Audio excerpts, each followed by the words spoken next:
Oh my goodness. I haven't made a vlog in basically what? September, October, November, 4 months. And I said that I was gonna do my before 40 vlog like every week or something. What an audacious thing I put on myself. Unnecessary, really. I have a lot to catch up on, and I made some notes because it's been a long 4 months. It hasn't been a long it's been adventurous, it's been amazing, it's been fun.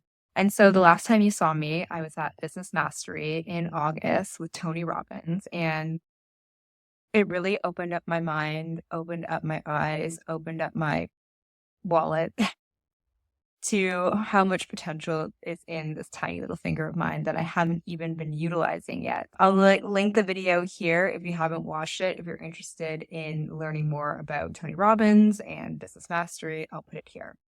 But for now, let's get. So after Business Mastery, I went to Tulum, Mexico with my best friend Danny, and we lived there for about 6 weeks. It was amazing. We ate so much ceviche. We had so much fun. We went to the beach. We worked on our businesses.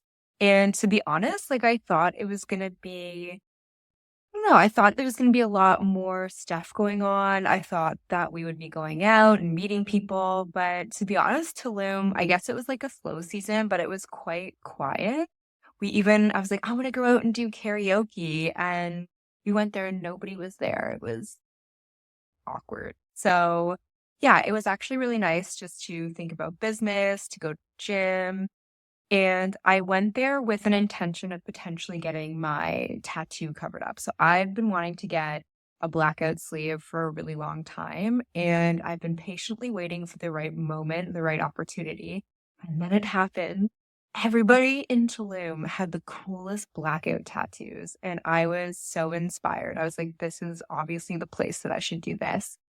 I set up a consultation at the Sacred Door in Tulum, and I got tattooed by two really talented artists. I'll leave their Instagram handles here if you feel like checking them out.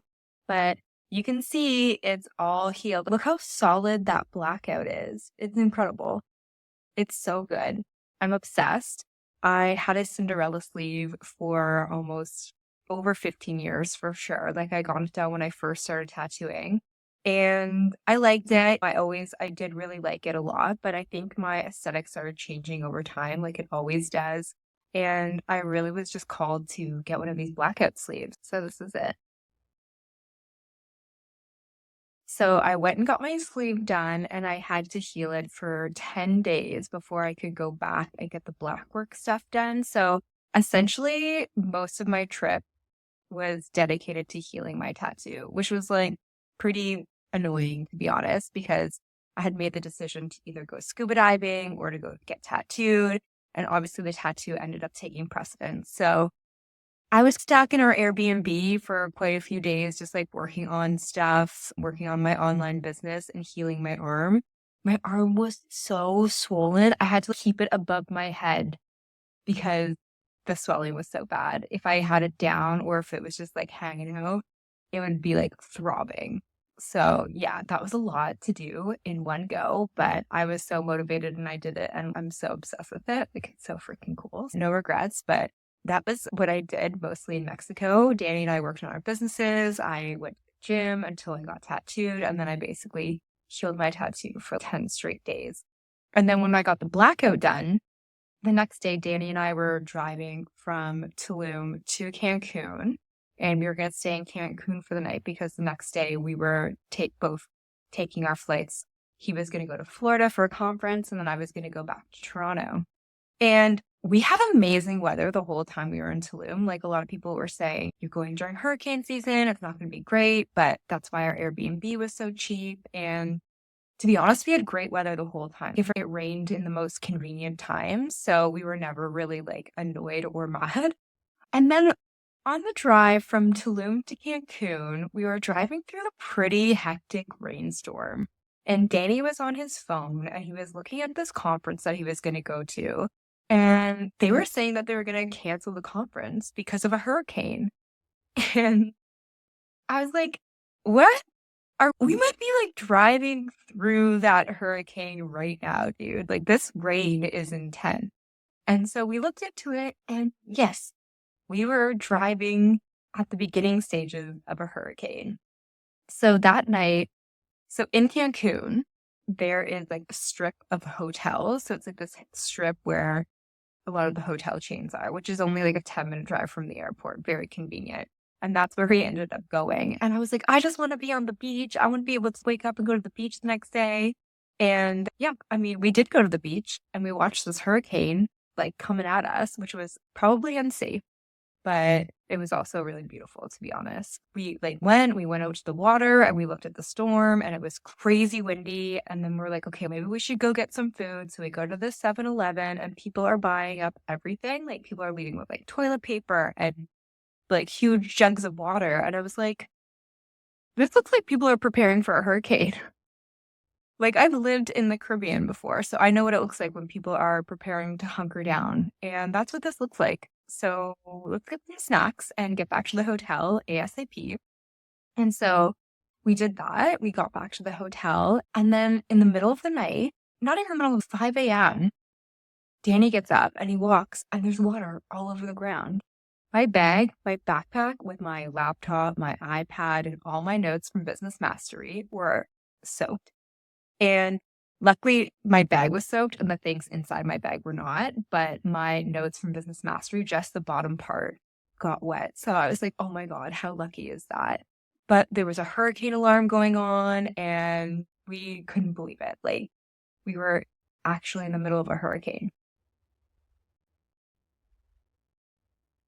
Danny, is that right up there? So I ended up calling my mom just to let her know that I was safe and everything was okay.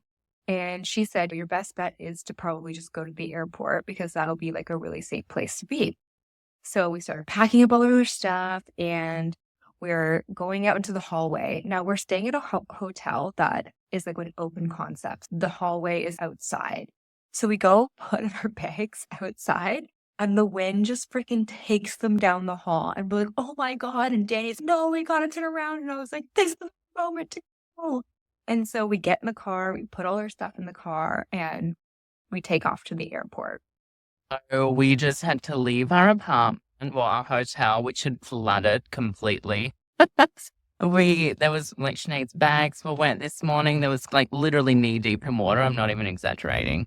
And it's funny because it happened yesterday as well, but that's because we turned the air conditioning off and then the humidity made it soaking wet. So we've had wet floors. Basically, we're dripping with wet. We're wet and wealthy, mighty healthy. And it just gets wetter and better from here. So I'm going to the airport. I have no idea where I'm flying. I could go to Guatemala today. Could go to fucking Mexico City. I don't know where else I'll go. Maybe Thailand. Probably not today, though. All right. Keep me posted. I'm so focused.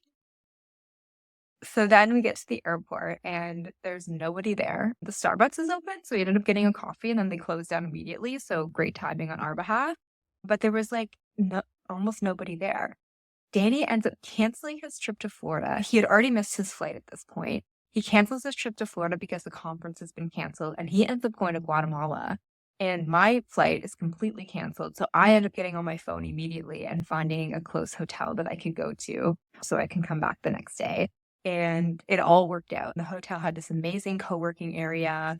The power was still on. The Wi-Fi was still working. I was like, I'm safe. I got no complaints. I went to my room. I ordered room service and watched How to Lose a Guy in 10 Days. Honestly, it could have been a lot worse. And we were safe and everything worked out. Best case scenario, as it always does. I get back to Toronto and at the end of September, now we're going into October. Okay, so October was a really beautiful month. At the beginning of the month, I went to see Fred again, who is this DJ who I've been following for years now.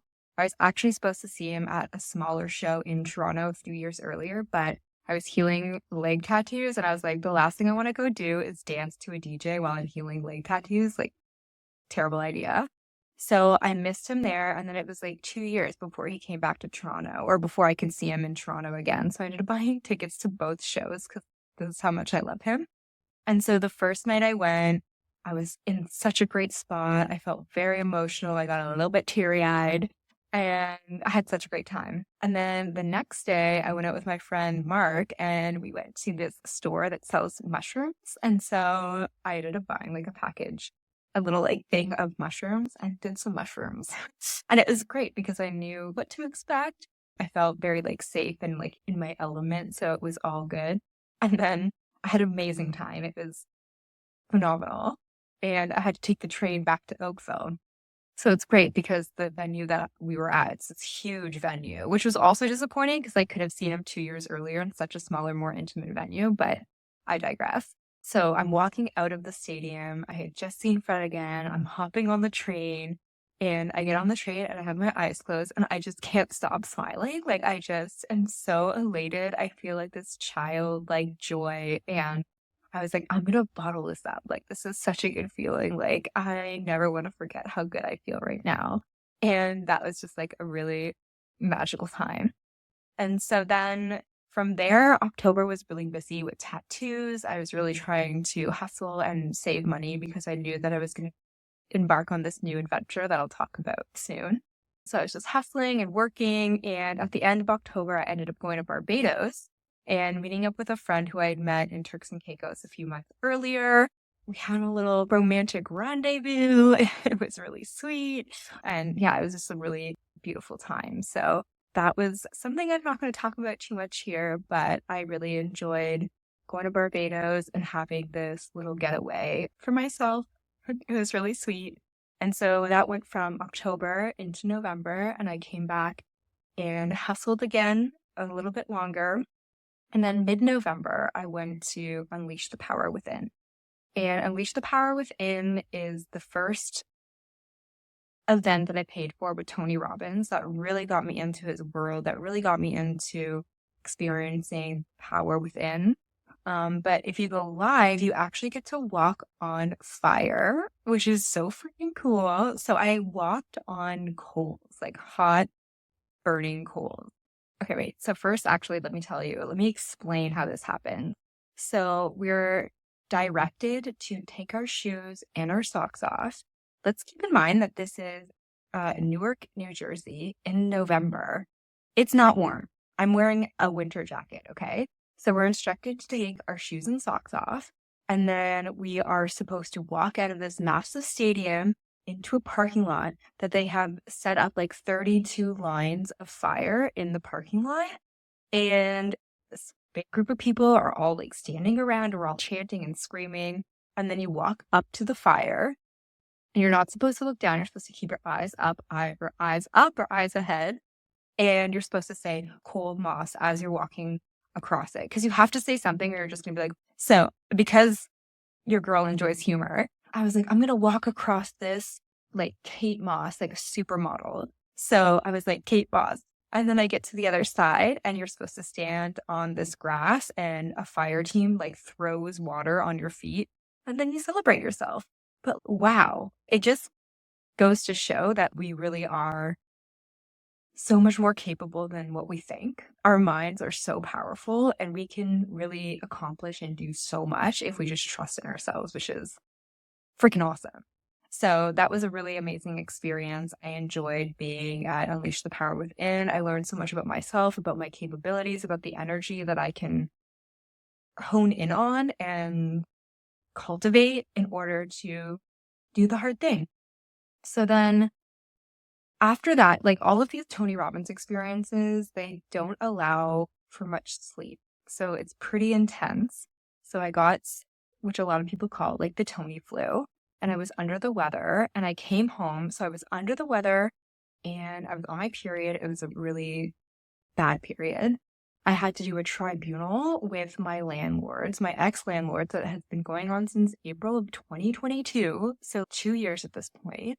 Still no resolution to give you. So I had to do this tribunal. I was so sick. Luckily, it was all on Zoom, but I was like, I honestly didn't even want to show up. I was like, I just want this to be over with and done. But I showed up, and I channeled my inner Elle Wood, and I watched Legally Blonde the night before, and I was just like, you got this, girl. And then my dad had major eye surgery. And there was one other thing that happened that week that I'm not remembering right now. Oh, like I dropped my phone. I like bashed into things, like just like walking into things. So many bruises and like unnecessary. I don't know. It was just a bad week for me, okay? So it was like the Unleash the Power Within happened, a bad week. I finally got better. I started going to the gym, and then I was off to, it was December, and I was off to Date with Destiny. Date with Destiny is the whole reason why I signed up for this big Tony Robbins experience to begin with. He has this Netflix special called I Am Not Your Guru, and it's all about Date with Destiny. It's his biggest, baddest event. And I went by myself. It was really important for me to go by myself. I stayed in the same hotel that I'd stayed at back in August. That was so beautiful, and it just made me feel like I was home. And yeah, maybe I'll make a whole other video about that, because I could just really go off about Date with Destiny. But I learned a lot about myself and my values. I learned that we all have needs, and those needs and values, if they're not aligned, that we're going to constantly feel conflict within ourselves. And if I'm being honest, this year I felt confused about which way I wanted to go. Oops, low power mode. So if I'm being honest, like this year I was feeling unsure of where I wanted to go, what I wanted to do, where I wanted to live, and my value of freedom had been holding me back. It was difficult to make decisions. I didn't know where I wanted to live. I wasn't sure if I wanted to continue tattooing. I always want to continue tattooing. I just don't want to do it full time. That's my whole thing here. And so, yeah, it was just like I felt a lot of confusion, and really I just wanted clarity. So I got the clarity that I needed from Date with Destiny, and I was so empowered and so uplifted, so enlightened, and honestly just so happy that I took the plunge and I did all of these personal development trainings last year, because I really know that this year is the year that I'm going to be implementing that and following my dreams, following my dream life, and making the most of this beautiful life. So I'll make another video about Date with Destiny. How about that? And then I can tell you all about it there. So after Date with Destiny, I took the train to Florida, and I met up with my mom. Because my dad had this major eye surgery, they weren't unable to go to their home that they have in Florida. So I helped her get it all ready for our renter. And we had so much fun. And I was like on such a high from Date with Destiny that when I got back to her place, she was telling me that her dryer was broken. I was like, Mom, we can fix this dryer. I'm going to ask ChatGPT and we're going to figure it out. I'm like, we can do anything we put our minds to. And so we discovered that there was a part that where the door closes, the little lever was like loose. So it wasn't actually acknowledging that the door was shut. So the dryer wasn't starting up. So we opened the lid, we found the part, we got the dryer. Like, we didn't get the dryer working because it was more than just that, but we did the damn thing. That's the whole point. And my mom was like, I'm so disappointed. I was like, Mom, we literally just took apart a dryer, put the part back into it. I'm like, basically acted like technicians. Like, that's pretty amazing. So let's give ourselves some credit here. We just did the damn thing. That was really fun. And it was fun to have that moment with my mom to be like, we can do anything we put our minds to. So then we leave Florida, we come back to Canada, and I'm staying with my parents for the next 2 weeks. And at this point, I've made up my mind that I'm moving to Portugal. I have an Irish passport. Why am I not using it? Why am I not in Europe right now? Their lifestyle, the weather, their food quality, like everything is just so beautiful and good over there. Yeah, that's where I am right now. But before I get into that, because I'm going to have another video on that later on, I had a really great Christmas. I got to spend it with my parents, my brother and his girlfriend and their dogs, and we just really had a lovely time. We watched Elf and Christmas together, and one of my love languages is quality time. So it was really beautiful to have that time with them. It's getting dark out, so I'm going to wrap this up. And then I spent time with my best friend, and we had so much great quality time. as well. I did some tattoos. And then on New Year's, I went to my other bestie's place in Toronto and helped her set up for her New Year's party. And then I hopped on a plane to Portugal. So on December 31st, I was on a plane to Portugal and I landed here in Lisbon on January 1st. And not only that, I got an entire row to myself. So I got to sleep the entire time and wake up to a new reality, a new timeline, and a new chance to build my dream life. So that's what's been happening with me. I hope that you had an amazing end to your 2024, and I hope that your 2025 is better than you could even imagine. So I'm really stoked that you're here. Thank you so much for watching this vlog. I promise I'm going to be making more regular before 40 vlogs now that I'm in this new reality, in this new timeline, and having a little bit more time to create the content that I wanted to create. So thank you so much for watching. Please make sure to like and subscribe, and I'll see you soon.